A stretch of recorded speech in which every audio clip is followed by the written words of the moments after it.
بسم اللہ الرحمن الرحیم۔ محترم ناظرین، السلام علیکم۔ ایک دفعہ ایک عورت پیغمبر خدا حضرت داؤد علیہ السلام کے پاس آئی اور کہا، اے پیغمبر خدا، آپ کا رب ظالم ہے یا عادل؟ حضرت داؤد علیہ السلام نے فرمایا، خداوند متعال عادل ہے، وہ کسی پر ظلم نہیں کرتا۔ اس کے بعد فرمایا، کیا ہوا ہے جس کی وجہ سے تم یہ سوال کر رہی ہو؟ عورت نے کہا، میں ایک بیوہ خاتون ہوں اور میری 3 بیٹیاں ہیں۔ میں اپنے ہاتھوں سے شال وغیرہ بناتی ہوں۔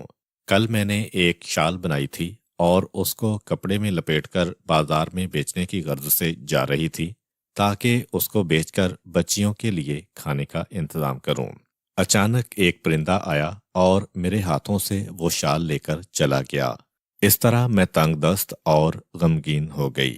میرے پاس کچھ بھی نہیں جس سے اپنی بچیوں کا پیٹ بھروں۔ ابھی عورت کی گفتگو ختم نہیں ہوئی تھی کہ حضرت داؤد علیہ السلام کے دروازے پر کسی نے دق الباب کیا۔ آپ نے اندر آنے کی اجازت دی۔ 10 تاجر حضرت داؤد علیہ السلام کے پاس آئے اور ہر ایک نے 100 دینار یعنی کل 1000 دینار آپ علیہ السلام کے پاس رکھے اور عرض کیا، اے پیغمبر خدا، اس رقم کو کسی مستحق کو دے دیں۔ جناب داؤد علیہ السلام نے ان تاجروں سے پوچھا، اس کی کیا وجہ ہے کہ تم سب مل کر اس رقم کو یہاں پر لے کر آئے ہو؟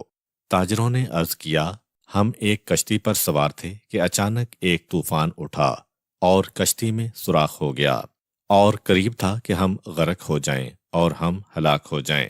اس وقت ہم نے ایک پرندے کو دیکھا کہ اس نے ہماری طرف ایک سرخ کپڑا پھینکا۔ جب ہم نے اس کپڑے کو دیکھا تو اس میں ایک شال تھی۔ اس شال کے ذریعے سے ہم نے کشتی کے سوراخ کو بند کیا اور اس طرح ہم نجات پا گئے اور طوفان کو بھی آرام آ گیا اور ہم ساحل پر پہنچ گئے۔ خطرے کے وقت ہم سب نے منت مانی تھی کہ اگر ہماری جان بچ گئی تو ہم میں سے ہر ایک 100 دینار صدقہ دے گا۔ اس وقت یہ 1000 دینار آپ کی خدمت میں لے کر آئے ہیں، آپ کی مرضی، جس کو بھی چاہیں صدقہ دیں۔ حضرت داؤد علیہ السلام نے عورت کی طرف رخ کیا اور فرمایا، تیرے رب نے تیرے لیے دریا سے ہدیہ بھجوایا ہے، لیکن تو اس کو ظالم اور ستمگر جانتی ہے۔ اس کے بعد 1000 دینار اس عورت کو دیے اور فرمایا، ان پیسوں کے ذریعے بچیوں کے کھانے پینے کا انتظام کر۔ پروردگار عالم تیرے حالات اور روزگار سے دوسروں کی نسبت زیادہ جاننے والا ہے۔ حضرت موسیٰ علیہ السلام کے زمانے میں ایک دن ابلیس حضرت کے پاس آیا اور کہا، چاہتا ہوں کہ آپ کو 1003 نصیحتیں کروں۔ حضرت موسیٰ علیہ السلام ابلیس کو پہچان گئے اور فرمایا، جتنا تم جانتے ہو اس سے کہیں زیادہ میں جانتا ہوں، مجھے تیری نصیحت کی کوئی ضرورت نہیں۔ حضرت جبرائیل حضرت موسیٰ علیہ السلام پر وحی لے کر نازل ہوئے اور عرض کی، اے موسیٰ، پروردگار عالم فرماتا ہے، اس کے 1000 نصائح غریب ہیں، لیکن اس کی 3 نصیحتیں کام آنے والی ہیں، ان کو سنو۔ حضرت موسیٰ علیہ السلام نے ابلیس سے فرمایا، 1000 کو چھوڑو، 3 نصیحتیں بیان کرو۔ ابلیس نے کہا، جب بھی کسی نیک کام کو انجام دینے کا ارادہ کرو تو فوراً اس کو انجام دو، ورنہ تم کو پشیمان کر دوں گا۔ اگر کسی نامحرم کے ساتھ تنہائی میں بیٹھے ہو تو مجھ سے غافل نہ رہنا، ورنہ تم کو برے کام کرنے پر اباروں گا۔ جب بھی تم کو غصہ آئے تو اپنی جگہ کو تبدیل کر لو، ورنہ تم کو لڑائی جھگڑے کے لیے تیار کر دوں گا۔ ابلیس نے کہا، اب جب کہ میں نے تم کو 3 نصیحتیں کی ہیں تو میرا تم پر حق بنتا ہے، اس کے بدلے میں تم خدا سے میرے لیے بخشش طلب کرو۔ حضرت موسیٰ علیہ السلام نے ابلیس کی چاہت کو پروردگار عالم سے عرض کیا۔ رب کریم نے فرمایا، اے موسیٰ، ابلیس کو جا کر کہو، اس شرط پر تم کو معاف کروں گا کہ جب تم آدم کی قبر پر جا کر اس کو سجدہ کرو گے۔ حضرت موسیٰ علیہ السلام نے اللہ کا پیغام ابلیس تک پہنچایا۔ ابلیس جو کہ غرور و تکبر میں غوطہ زن تھا، کہا، اے موسیٰ، جب آدم زندہ تھے اس وقت میں نے ان کو سجدہ نہیں کیا، تو اب ان کے مرنے کے بعد کس طرح ان کو سجدہ کر سکتا ہوں؟ غرض یہ کہ ابلیس نے اپنے غرور و تکبر کی بنا پر اپنی بخشش کا موقع ضائع کر لیا۔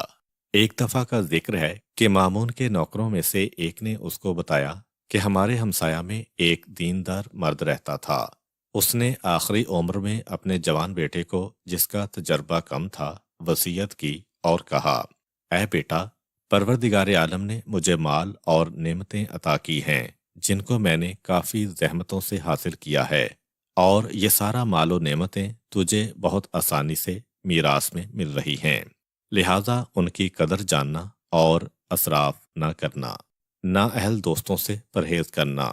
لیکن میں جانتا ہوں نااہل تیرے ارد گرد آئیں گے اور تیرا مال ختم ہو جائے گا، اور کبھی بھی اس گھر کو نہ بیچنا۔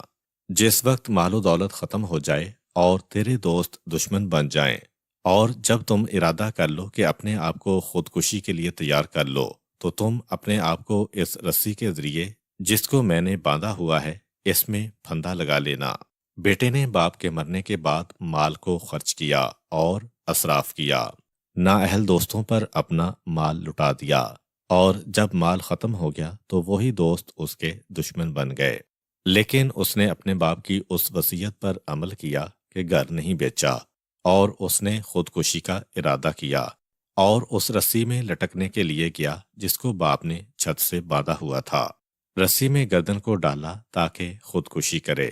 وزن ہونے کی وجہ سے اچانک رسی ٹوٹ کے نیچے گری اور وہاں سے 10,000 دینار نیچے گرے۔ جس وقت جوان نے ان دینار کو دیکھا تو خوشحال ہوا اور اپنے باپ کی وصیت کا مطلب سمجھا کہ کیوں باپ نے کہا تھا کہ گھر نہ بیچنا۔ اس کے بعد وہ خواب غفلت سے بیدار ہوا اور اسراف و فضول خرچی سے دوری اختیار کی اور میانہ روی کے ذریعے زندگی کا آغاز کیا۔ کہتے ہیں کہ دو نابینا فقیر اس راستے میں بیٹھے ہوئے تھے جہاں سے ہارون الرشید کی زوجہ زبیدہ گزرتی تھی۔ زبیدہ کی سخاوت اور بخشش ان دونوں نے کافی سنی ہوئی تھی۔ ان میں سے ایک فقیر نے کہا، اے اللہ، تو مجھے اپنے فضل و کرم سے روزی عطا فرما۔ دوسرے نے کہا، خدایا، مجھے ام جعفر یعنی زبیدہ کے فضل و کرم سے روزی عطا فرما۔ زبیدہ ان فقیروں کی دعا سے باخبر ہوئی اور روزانہ 2 درہم پہلے والے کے لیے اور دوسرے فقیر کے لیے 1 مرغ اور اس کے شکم میں 10 دینار سونے کے رکھ کر بیچتی تھی۔ جس فقیر کے پاس مرغ بیچتی تھی وہ بغیر اس کے شکم میں جستجو کیے ہوئے اس مرغ کو 2 درہم میں اپنے ساتھی کو بیچ دیتا۔ 10 دن تک اسی طرح ہوتا رہا۔ ایک دن زبیدہ نے اس فقیر کو اپنے پاس بلوایا جو اس کے فضل و کرم کا طالب تھا۔ جب فقیر زبیدہ کے پاس آیا تو کہا، کیا ہمارے فضل و کرم نے تم کو غنی بنا دیا یا نہیں؟ فقیر نے کہا، کون سا آپ کا فضل و کرم؟ زبیدہ نے کہا، 10 دن تک مرغی کے پیٹ میں 100 دینار رکھ کر جو تم کو بیچے تھے۔ نابینا فقیر نے کہا، میں نے دینار تو نہیں دیکھے۔ روزانہ 1 مرغ آپ کا ملتا تھا، وہ میں اپنے برابر والے فقیر کو 2 درہم میں بیچ دیا کرتا تھا اور وہ مجھ سے خرید لیتا تھا۔ زبیدہ نے کہا، بے شک یہ فقیر میرے فضل و کرم پر اعتماد کرتا تھا، اللہ نے اس کو محروم کر دیا، اور وہ دوسرا اللہ کے فضل و کرم پر یقین رکھتا تھا، اللہ نے اس کو اس کی ضرورت سے زیادہ عطا کیا اور اس کو بے نیاز بنا دیا۔ کہتے ہیں کہ جس وقت حاتم طائی اس دنیا سے گیا تو اس کو دفن کرنے کے چند سال بعد اتنی بارش ہوئی کہ قبر خراب ہو گئی، اور قریب تھا کہ اس کی قبر کا نام و نشان مٹ جائے۔ اس کے بیٹے نے چاہا کہ اس کی لاش نکال کر دوسری جگہ منتقل کر دے تاکہ بارش و سیلاب سے محفوظ رہ سکے۔ جس وقت اس کی قبر کو کھولا تو اس کے تمام اعضاء بکھر اور پراگندہ ہو چکے تھے، لیکن اس کا سیدھا ہاتھ صحیح و سالم تھا۔ لوگ جمع ہوئے اور تعجب میں پڑ گئے کہ کیوں اس کا سیدھا ہاتھ صحیح و سالم رہا۔ ایک بوڑھا شخص جو صاحب دل تھا اس کا وہاں سے گزر ہوا تو اس نے کہا، تعجب نہ کرو، حاتم طائی اس سیدھے ہاتھ سے بہت زیادہ بخشش و عطا کرتا تھا، اس وجہ سے اس کا سیدھا ہاتھ صحیح و سالم رہا ہے۔ ایک دفعہ کا ذکر ہے کہ منصور دوانی کی اپنے ممبر پر بیٹھا ہوا گفتگو کر رہا تھا۔ ایک مکھی بار بار اس کی ناک پر آ کر بیٹھ جاتی تھی۔ منصور مکھی کو اپنے ہاتھ سے دور ہٹاتا تو مکھی اڑ کر اس کی آنکھ پر آ کر دوبارہ بیٹھ جاتی۔ وہ بار بار دور ہٹاتا اور مکھی ہر بار آ کر بیٹھ جاتی، یہاں تک کہ منصور کو غصہ آ گیا اور مکھی کو آخر کار جان سے